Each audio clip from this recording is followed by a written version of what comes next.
2026 FIFA বিশ্বকাপের ই গ্রুপের শেষ ম্যাচে ইকুয়েডর 2-1 ব্যবধানে জার্মানিকে হারিয়ে ইতিহাস রচনা। বিশ্বকাপের নকআউট পর্বের শেষ 32-এ নিজেদের জায়গা নিশ্চিত করল। 25শে জুন 2026 যুক্তরাষ্ট্রের নিউ জার্সি ম্যাটলাইফ স্টেডিয়ামে এই রোমাঞ্চকর ম্যাচটি অনুষ্ঠিত হয়েছে। চলতি বিশ্বকাপের প্রথম দুটি ম্যাচ জয়ের অধরা ছিল ইকুয়েডরের। প্রথম ম্যাচ হার, দ্বিতীয় ম্যাচ ড্র। ফলে বিশ্বকাপের পরবর্তী রাউন্ডে যোগ্যতা অর্জন করতে হলে ইকুয়েডরের সামনে রাস্তা ছিল একটাই, চারবারের বিশ্ব চ্যাম্পিয়ন জার্মানিকে হারানোর বিকল্প কোনো ওয়ে ছিল না ইকুয়েডরের কাছে। আর সেটাই বৃহস্পতিবার রাত্রে অসম্ভবকে সম্ভব করে দেখালো ইকুয়েডরের খেলোয়াড়রা। 90 মিনিট শেষে জার্মানিকে 2-1 ব্যবধানে জয়লাভ করে ইকুয়েডর। যদিও ম্যাচের শুরুটা কোনোভাবেই ইকুয়েডরের জন্য ইতিবাচক হয়নি। ম্যাচের মাত্র 2 মিনিটের মাথায় বিতর্কিত গোলে দক্ষিণ আমেরিকার দেশটির বিরুদ্ধে এগিয়ে যান চারবারের বিশ্ব চ্যাম্পিয়ন জার্মানি। পাভলোভিচ ইকুয়েডর প্লেয়ারের মাথার উচ্চতায় পা দিয়ে বল নিজে টেনে নেন, আর এখানেই বিতর্ক সৃষ্টি হয়। তারপরে তিনি পাস বাড়ান রিটসকে। তার বাড়ানো বল পায়ের নিখুঁত শটে জালে জড়িয়ে দেন সানে। এর ফলে ম্যাচের শুরুতে 1-0 এগিয়ে যায় জার্মানি। পিছিয়ে পরে দারুণভাবে ঘুরে দাঁড়ায় ইকুয়েডর।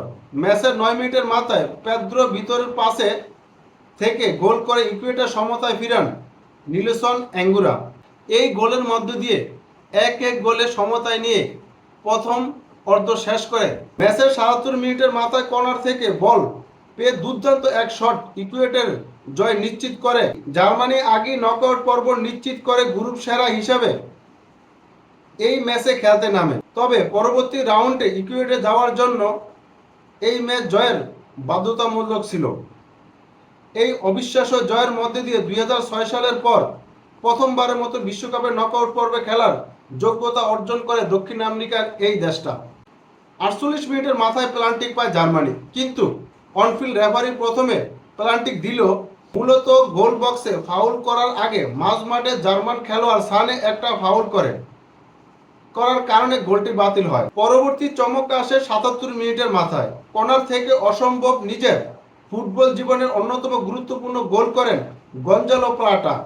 কর্নারে আসা বল কেভিন রদ্রিগেজের হেডের উপস্থিত বুদ্ধি খাটিয়ে নয়ারের ঠিক হাতের সামনে থেকে পা এক টোক্কায় বল জালে জড়িয়ে দেন প্লাটা। এই গোলটি পরবর্তীতে হয়ে ওঠে ইকুয়েডরের পরবর্তী রাউন্ডের চাবিকাঠি। শেষ বাঁশি বাজার পর চোখের জল ধরে রাখতে পারেনি ইকুয়েডরের একাধিক খেলোয়াড়রা। গ্যালারিতে ইকুয়েডরের অধিকাংশ ফ্যানরা চোখের জল ভেসে উঠেছে। স্বপ্ন পূরণের রাত। 2026 বিশ্বকাপের অন্যতম শ্রেষ্ঠ অধ্যায় রচনা করল বৃহস্পতিবার রাতে ইকুয়েডর।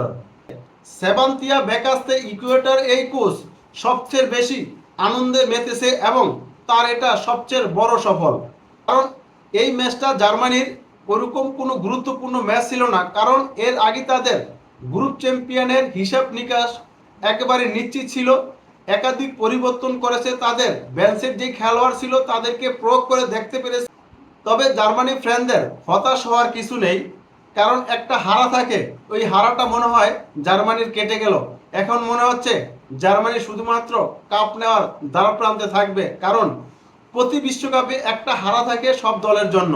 কারণ 2022 বিশ্বকাপে দেখছি আর্জেন্টিনার প্রথম ম্যাচ সৌদি আরবের কাছে হারার পরে আর একটা ম্যাচও হারেনি। আর বড় বড় দলের এরকম একটা বাজে দিন আসে, সেই দিনটা মনে হয় জার্মানির কেটে গেল।